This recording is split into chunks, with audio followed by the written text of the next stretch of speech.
Hola Alfredo, ¿qué tal? ¿Cómo andamos? Hola Ricardo, ¿cómo estás? Buenas tardes. Bueno, ¿será la última bala?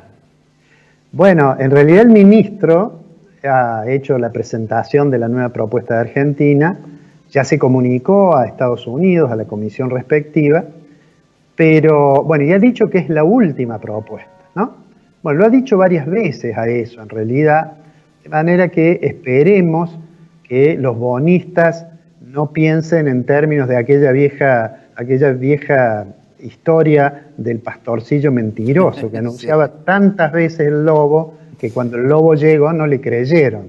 Bueno, esperemos que le crean que el lobo llega de manera tal que definitivamente se pueda resolver la cuestión externa. La impresión, antes de dar algún detalle sobre eso, es que hay muchas personas fuera del gobierno que han expresado que es una buena propuesta. Incluso hay entidades, la Asociación de Bancos Argentinos ha dicho que es una buena propuesta, Sí. el Fondo Monetario ha dicho que es una buena propuesta, todas las propuestas que ha hecho la Argentina. Pero además hay muchos economistas, yo diría la mayoría, incluso funcionarios del gobierno anterior, como es el caso de Caputo, por ejemplo, Sí. o el caso de Llach, que estuvo en el Banco Central, que en general dicen que es una buena propuesta. Me parece que uno de los pocos digamos, que ha tenido alguna diferencia es también un funcionario del gobierno anterior, que es Alfonso Prat-Gay, que ha hecho alguna observación, digamos, Sí. sobre el tema. Bueno, pero lo concreto es, y digamos, porque tantas semanas han pasado, tantas casi como la cuarentena, como el confinamiento, ¿no? Pero que la propuesta argentina la había presentado por allá por el 21 de abril. Esa fue la primera propuesta. El último plazo, después de 3 modificaciones, iba a ser para aceptarla el 24 de julio. Bueno, el 24 de julio se prorrogó para el 4 de agosto. Sí. ¿Y qué es lo que dice el gobierno? El gobierno dice, bueno, nuestra última propuesta es una mejora que, tal como decías vos, significa que, digamos, lo que se ahorra Argentina, digamos, ahorra entre comillas, con relación a lo que debe, obviamente es menos de lo que se ahorraba cuando en abril lo presentó. Claro. Digámoslo con los números que vos comentabas. En abril, la propuesta argentina tenía un valor presente, los bonos, un valor presente promedio, digamos, de 39 al 40%.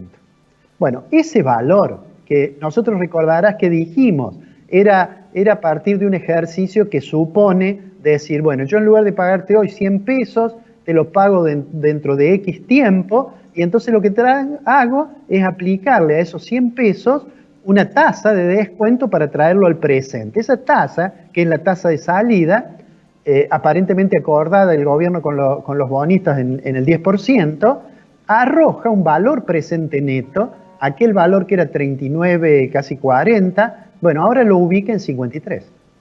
De manera tal que es una oferta, digamos, ha flexibilizado mucho Argentina su oferta. Ha incluido otras condiciones, si bien los bonos son todos diferentes, hemos mencionado alguna vez que algunos bonos tienen establecida una cláusula que se llama cláusula de acción colectiva, que quiere decir que si un determinado porcentaje acepta la reestructuración, para aquellos que no la aceptaron se transforma en obligatoria, es decir, son arrastrados hacia el mismo tratamiento.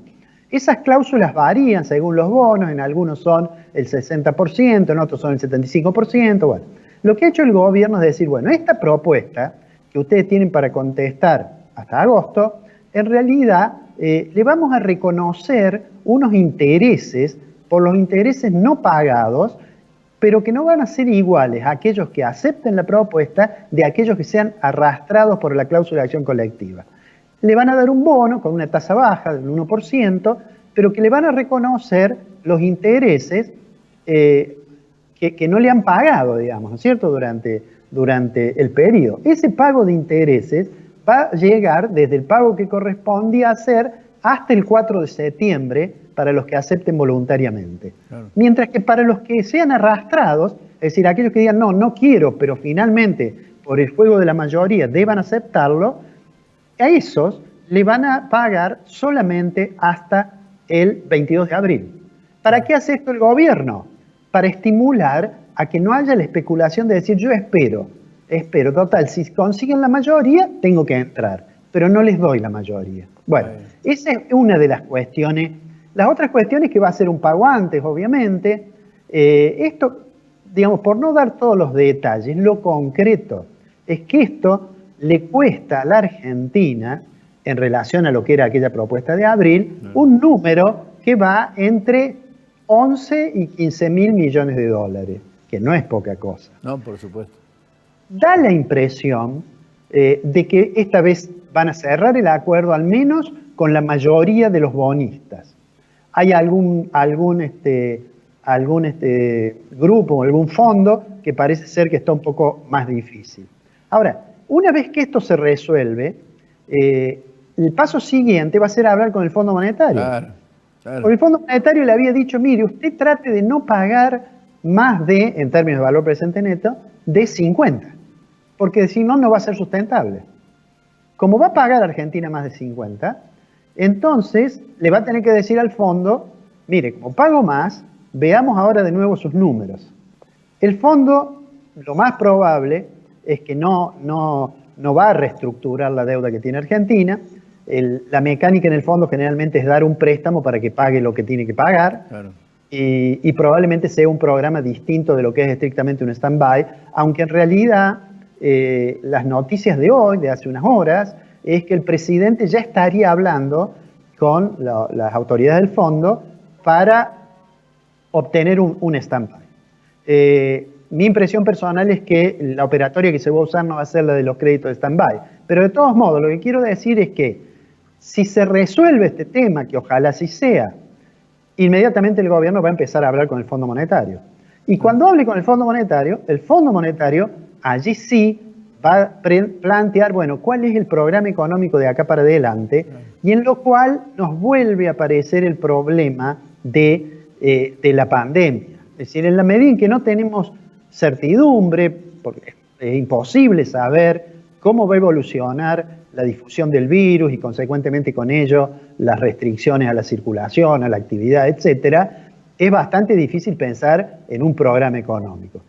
De todos modos, ese programa desde ya podemos decir que va a tener algunos puntos, sin lugar a dudas, que va a tener que contemplar. Ahora, Alfredo, hay un dato en lo que vos decías que evidentemente va a marcar una controversia ideológica dentro del gobierno nacional y que va a ser, si arregla con el Fondo Monetario, el artículo 4. Bueno, lo que sucede es que el artículo 4 del estatuto, decís que es el control de las cuentas, digamos, ¿no? Claro, pero, claro. Bueno, en realidad casi todos los países del mundo tienen eso establecido. Yo creo que lo ideológico va a tener que ver en el sentido que hay sectores que han exagerado mucho su condena al fondo o al control del fondo de las cuentas del sector público, Claro. Pero eso va a estar, indiscutiblemente va a figurar, y va a figurar además, yo estoy casi seguro, algunas medidas que tengan que ver con la cuestión fiscal y con la cuestión monetaria. Porque, digamos, si arregla el sector externo Argentina, si vamos saliendo de esta situación, de este derrumbe de la economía que ha sido consecuencia de la pandemia y de las restricciones que ha habido que imponer a la actividad económica, si eso se va ordenando, quedan por delante, y lo vuelvo a decir una vez más, los problemas que teníamos antes de todo esto. Claro. Antes de caer en default, antes de la pandemia, teníamos el problema de la inflación, teníamos el problema de niveles de pobreza realmente tremendos, y teníamos problemas de que el nivel de actividad ya venía en recesión. De manera tal que la agenda del gobierno en su charla con el fondo es decirle, bueno, ya arreglé el sector externo con los privados, tengo que arreglar con usted y además ayúdeme a conseguir fondos de otros organismos multilaterales, del BID, del Banco Mundial, del mismo Fondo Monetario, para poder cumplir las obligaciones con los organismos de crédito multilateral. Y además de eso, ayúdeme a pensar cómo salgo de esta situación en la cual está la situación económica realmente muy delicada. Pero bueno, eso es muy a futuro. En el muy corto plazo, lo que tenemos es por delante la esperanza que se resuelva este tema, digamos, antes de agosto. Y lo segundo es que se recupere la actividad económica que realmente, Ricardo, bueno, con el sector que uno habla, son muy pocos las excepciones de sectores que no han sentido un golpe realmente muy duro en el nivel de actividad, ¿no? Alfredo, excelente lo tuyo. Nos encontramos la semana que viene. Nos encontramos la semana que viene Un abrazo y grande. esperemos que nos encontremos con buenas noticias.